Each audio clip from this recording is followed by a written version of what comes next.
আমরা গত ক্লাসে শিখেছিলাম বিনিয়োগের উপর ভিত্তি করে বিনিয়োগের মাপকাঠিতে শিল্পকে কত ভাগে ভাগ করা হয়েছে। আজকে আমরা গত ক্লাস পর্যন্ত আমরা বৃহৎ শিল্প পর্যন্ত আলোচনা করেছি। আজকে আমরা বৃহৎ শিল্প থেকে অন্যান্য বিষয়গুলো নিয়ে বহু নির্বাচনী প্রশ্নের জন্য আলোচনা করব এবং তোমাদের পরবর্তী প্রস্তুতিমূলক যে পরীক্ষার জন্য সেই প্রস্তুতিমূলক পরীক্ষার জন্য আমরা কিছু বহু নির্বাচনী প্রশ্ন আলোচনা করব। আশা করি এটা তোমাদের জন্য কাজে আসবে এবং বাসায় তোমরা এগুলো শেখার চেষ্টা করবে।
ক্ষুদ্র ও কুটির শিল্পের পরিসংখ্যান 2011 জুন অনুসারে কুটির শিল্পের সংখ্যা কত?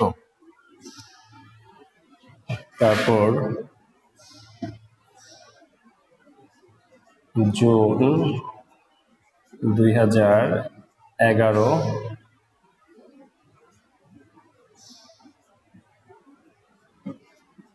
অনুসারে 2000 অনুসারে ক্ষুদ্র ও কুটির শিল্পের মাধ্যমে কুটির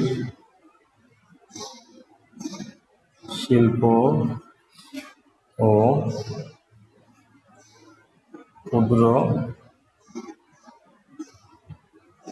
শিল্পের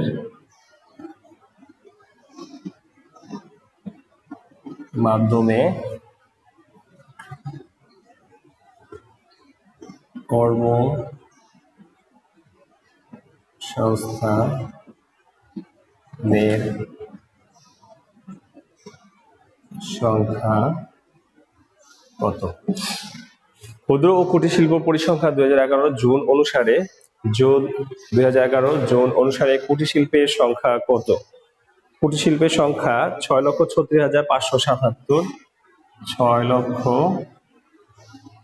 6,36,577। আর কর্মসংস্থানের সুযোগ সৃষ্টি হয়েছে 33.37 লক্ষ। 33.37 লক্ষ। অর্থাৎ 33,37,000। 33.37 লক্ষ। তারপর ক্ষুদ্র ও কুটির শিল্পের পরিসংখ্যান 2011 জুন অনুসারে কুটির শিল্পের সংখ্যা কত? 6,36,577। জুন 2011 অনুসারে কুটির শিল্প ও ক্ষুদ্র শিল্পের মাধ্যমে কর্মসংস্থানের সংখ্যা কত? 33,37,000। তারপর আশা করি দুটা তোমরা লিখতে পেরেছো। এগুলি তোমরা খাতায় উঠিয়ে নাও। এগুলো পরবর্তী পরীক্ষা প্রস্তুতিমূলক পরীক্ষার জন্য তোমাদের কাজে আসবে।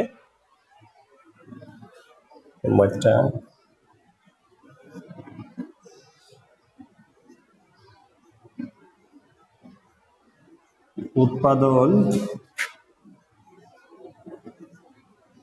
মুখী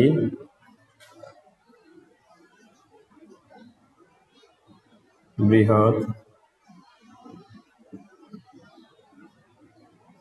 শিল্পের ক্ষেত্রে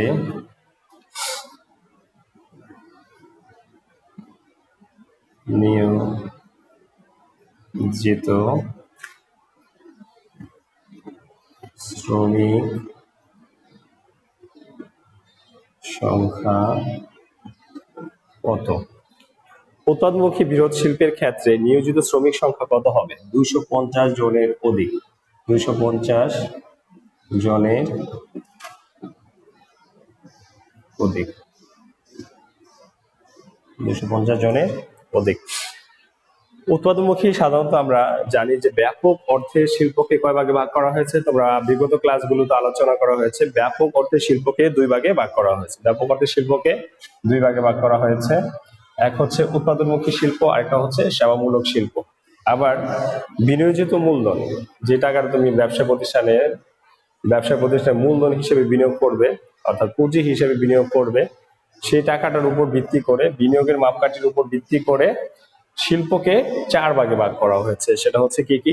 এক, কুটির শিল্প, ক্ষুদ্র শিল্প, মাঝারি শিল্প, বৃহৎ শিল্প।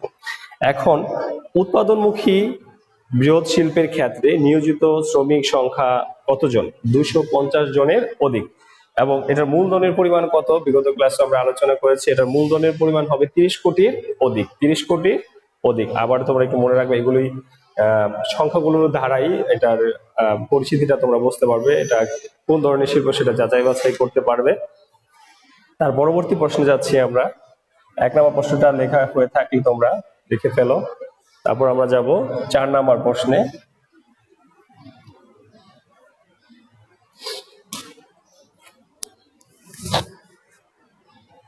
সৃজনশীল বহুনির্বাচনী প্রশ্নের ক্ষেত্রে যেই নিয়মটা অনুসরণ করা হয়, 30টা প্রশ্নের ক্ষেত্রে তোমার যে নিয়মটা অনুসরণ করা হয় সেটা হচ্ছে জ্ঞানমূলক প্রশ্ন থাকবে 40%।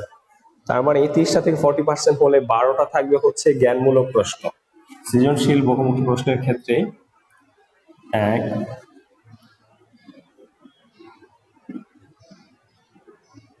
জ্ঞানমূলক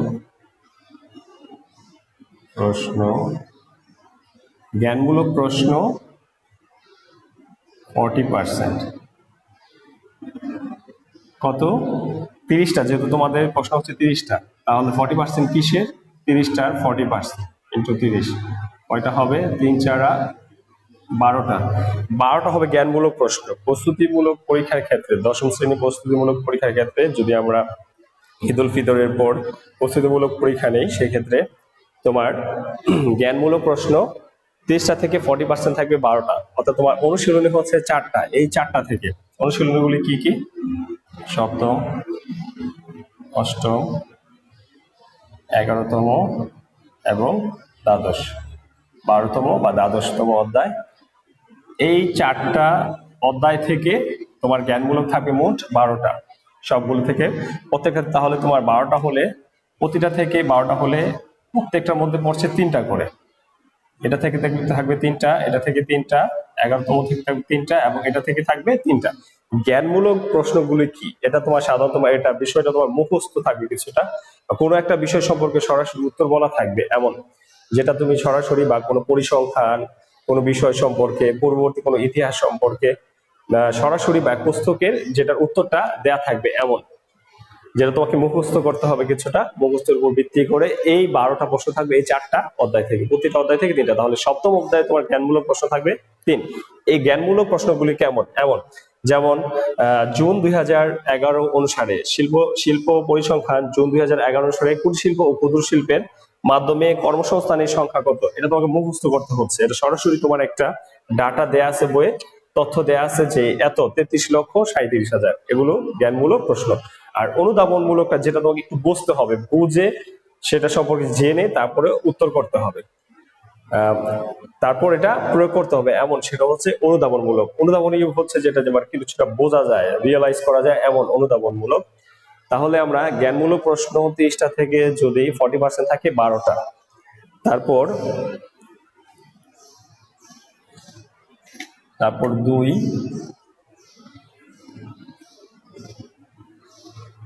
অনুধাবন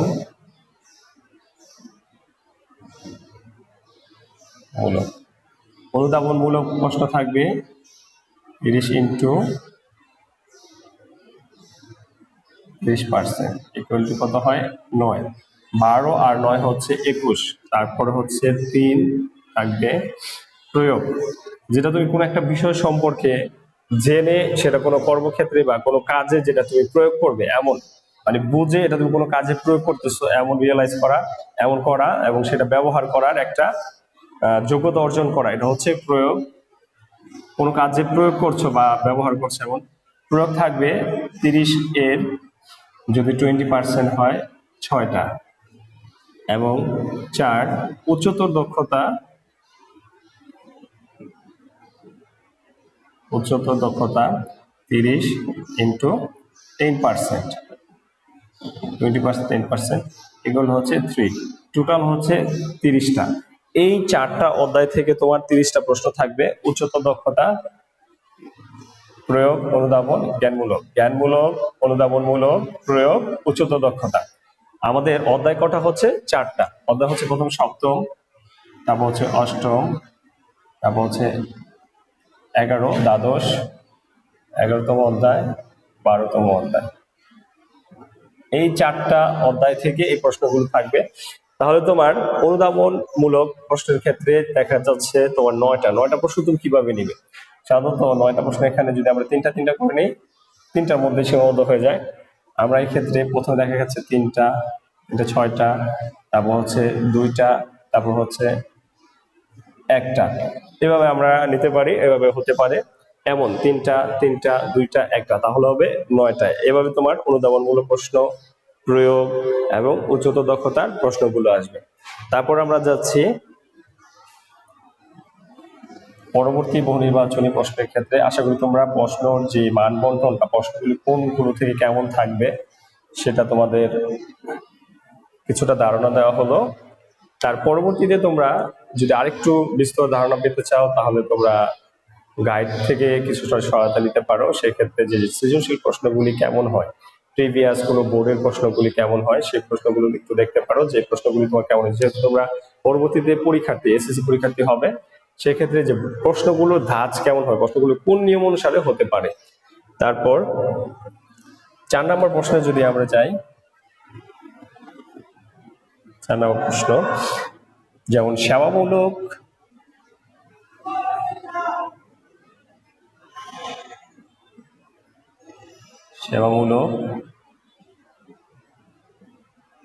বৃহৎ শিল্পের ক্ষেত্রে, সেবামূলক বৃহৎ শিল্পের ক্ষেত্রে জমি ও কারখানা ছাড়া মোট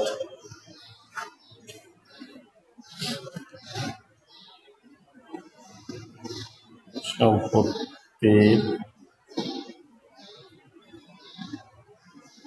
মূল্য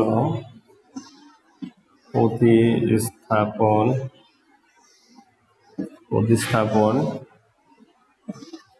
ব্যয় সহ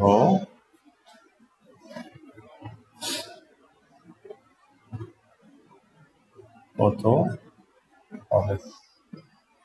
দেখো, দুইটা বৃহৎ শিল্পের ক্ষেত্রে হচ্ছে দুইটা, একটা হচ্ছে উৎপাদনমুখী শিল্প আর একটা হচ্ছে সেবামূলক শিল্প। সেবামূলক বৃহৎ শিল্পের ক্ষেত্রে জমি ও কারখানা ছাড়া বা ব্যতিরেকে মোট সম্পত্তির মূল্য প্রতিস্থাপন ব্যয় সহ কত হবে। প্রতিস্থাপন ব্যয় সহ হবে 15 কোটির অধিক। আমরা উৎপাদনমুখী শিল্পের ক্ষেত্রে পড়েছি এটার মূলধনের পরিমাণ হবে 30 কোটির অধিক, আর যদি সেবামূলক শিল্প হয় সেটার মূলধনের পরিমাণ হবে কত, 15 কোটির অধিক। তারপর কত হবে, 15 কোটির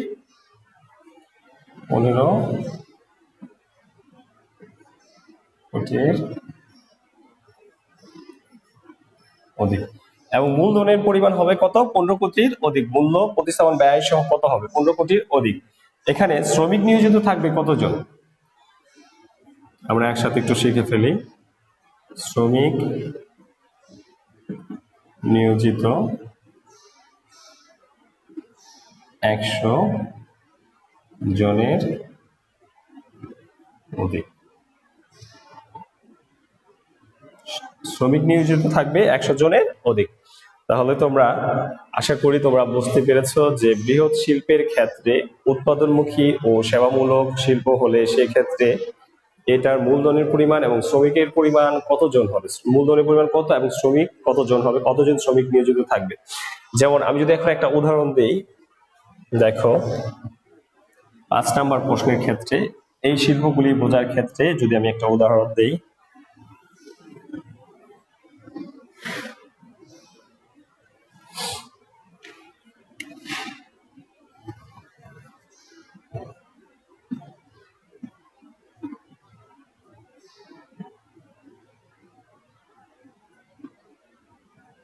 জনাব সাদিক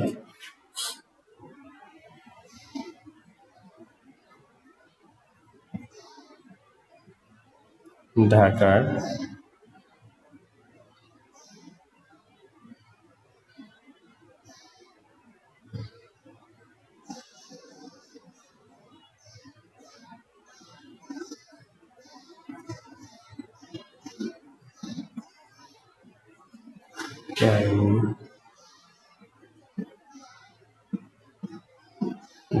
জনাব সাদিক ঢাকার কেরানীগঞ্জে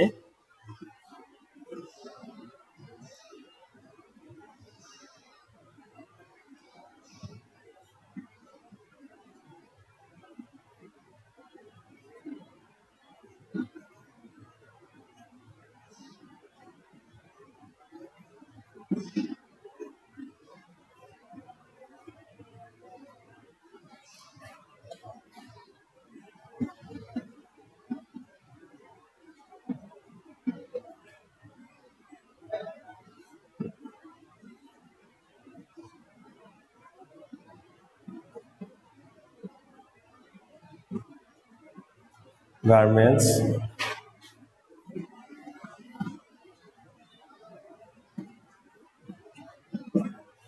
ফ্যাক্টরি স্থাপন করবেন।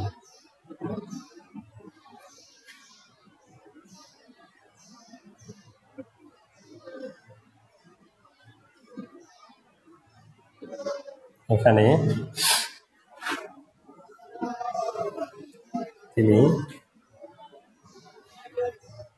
তার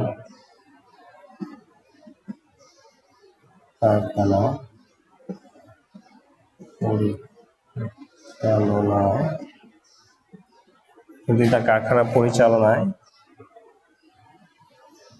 350 জন শ্রমিক নিয়োজিত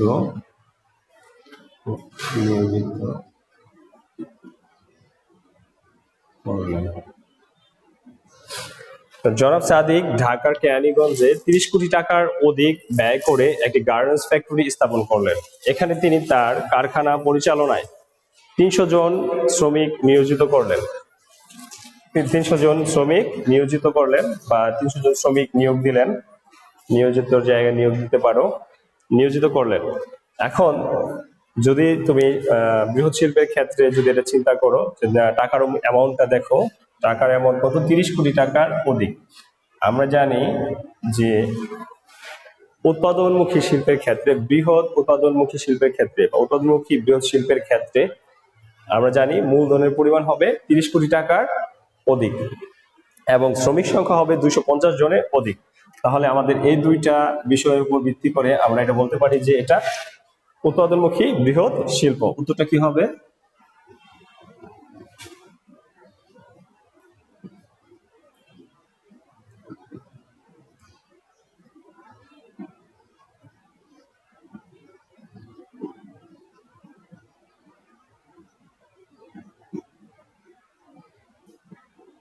উৎপাদনমুখী বৃহৎ শিল্প।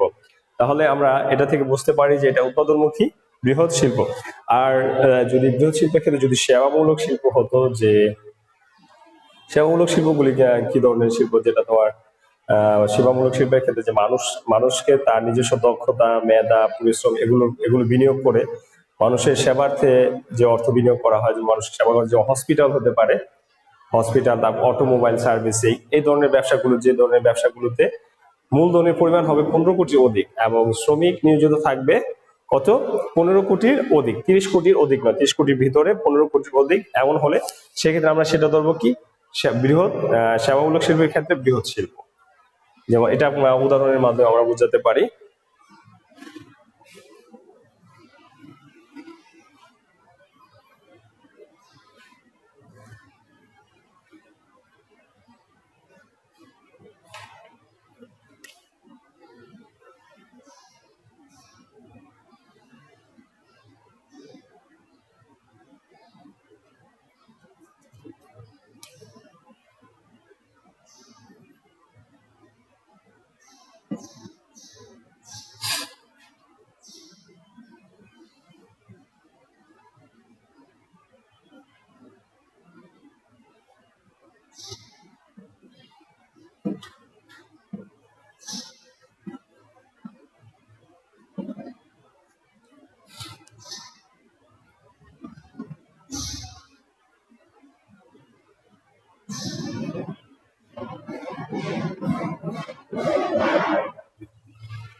উদাহরণটা আমরা দেখি।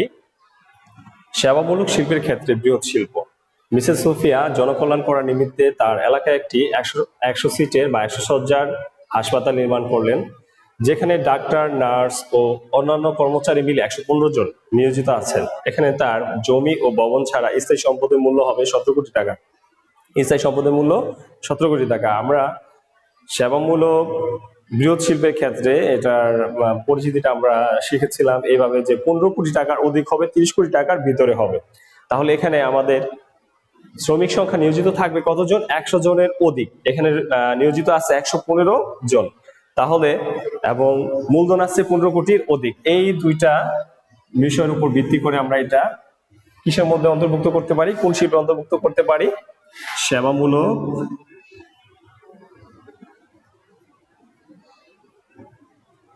সেবামূলক বৃহৎ শিল্প। সেবামূলক বৃহৎ শিল্প উত্তর। আশা করি তোমরা এখন বৃহৎ শিল্পের ক্ষেত্রে কোনটা সেবামূলক কোনটা উৎপাদনমুখী শিল্প সেটা তোমরা পার্থক্যটা সহজেই বুঝতে পারবে।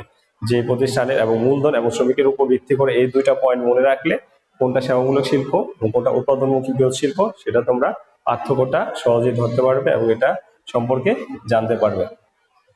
এবং যে কটা বহু নির্বাচনী আমরা আলোচনা করলাম এই বহু নির্বাচনী পয়েন্টগুলি তোমরা আশা করি লিখে ফেলেছ এবং প্রস্তুতিমূলক পরীক্ষার জন্য তোমরা প্রস্তুতি নেবে। এই করোনাকালীন সময়ে তোমরা ঘরে বসে ঠিক মতো পড়ালেখা করবে, বাহিরে একটু কম বের হবে, বাহিরে প্রয়োজন ছাড়া অতিরিক্ত প্রয়োজন ছাড়া বের হওয়ার প্রয়োজন নেই, স্বাস্থ্যবিধি মেনে চলবে, মেনে সবাই সুন্দরভাবে পড়ালেখাটা কন্টিনিউ করবে।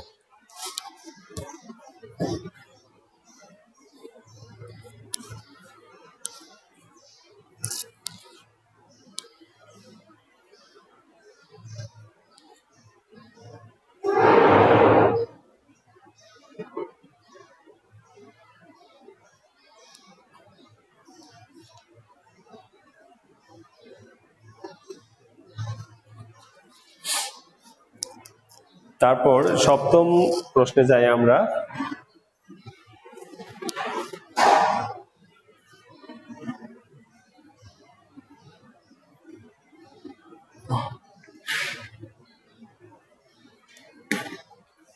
সাত নম্বর প্রশ্নের ক্ষেত্রে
আইসিটি পণ্য ও আইসিটি ভিত্তিক সেবা বাংলাদেশের সম্ভাবনাময় শিল্পের ক্ষেত্রে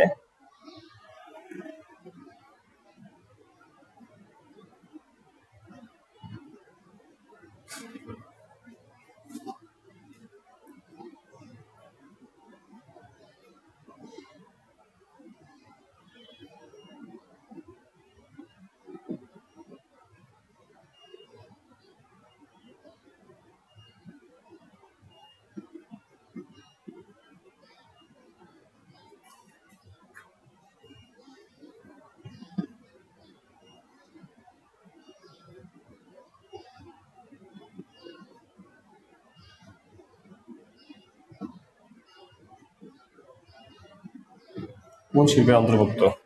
আইসিটি পণ্য ও আইসিটি ভিত্তিক সেবা বাংলাদেশে সমমন্বয় শিল্প হিসেবে কোন শিল্পের অন্তর্ভুক্ত?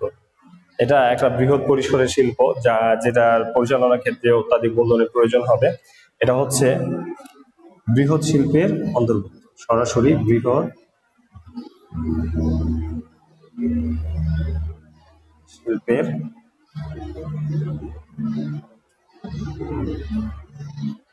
বৃহৎ শিল্পের অন্তর্ভুক্ত। তারপর চামড়া ও চামড়াজাত পণ্য জনশক্তি রপ্তানি কোন শিল্পের অন্তর্ভুক্ত? জনশক্তি রপ্তানি চামড়াজাত শিল্প কোন শিল্পের অন্তর্ভুক্ত? সম্ভাবনা বৃহৎ শিল্পের অন্তর্ভুক্ত। আরো কয়েকটা প্রশ্ন আমরা শিখি।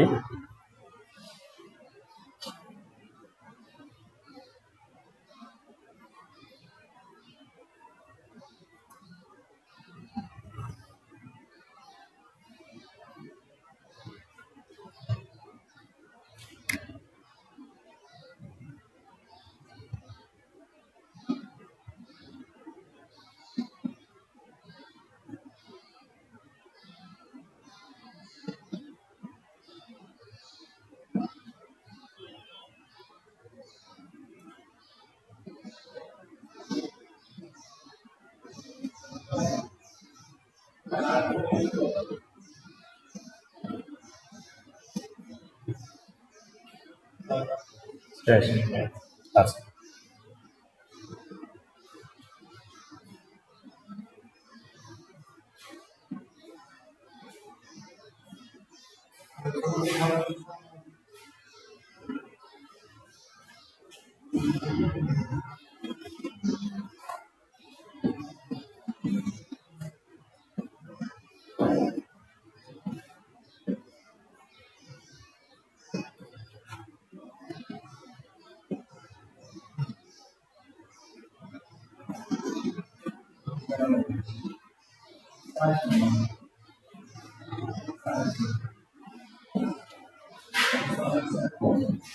চামড়া ও চামড়াজাত জনশক্তি রপ্তানি শিল্প ও পর্যটন শিল্প বাংলাদেশ সমন্বয় কোন শিল্পের অন্তর্ভুক্ত?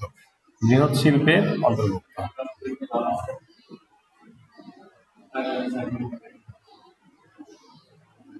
বৃহৎ শিল্পের অন্তর্ভুক্ত।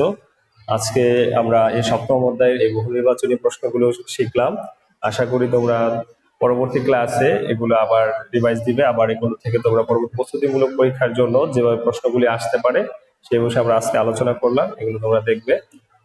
আজকের জন্য আমরা এখানেই শেষ করলাম। আল্লাহ হাফেজ। Okay sir.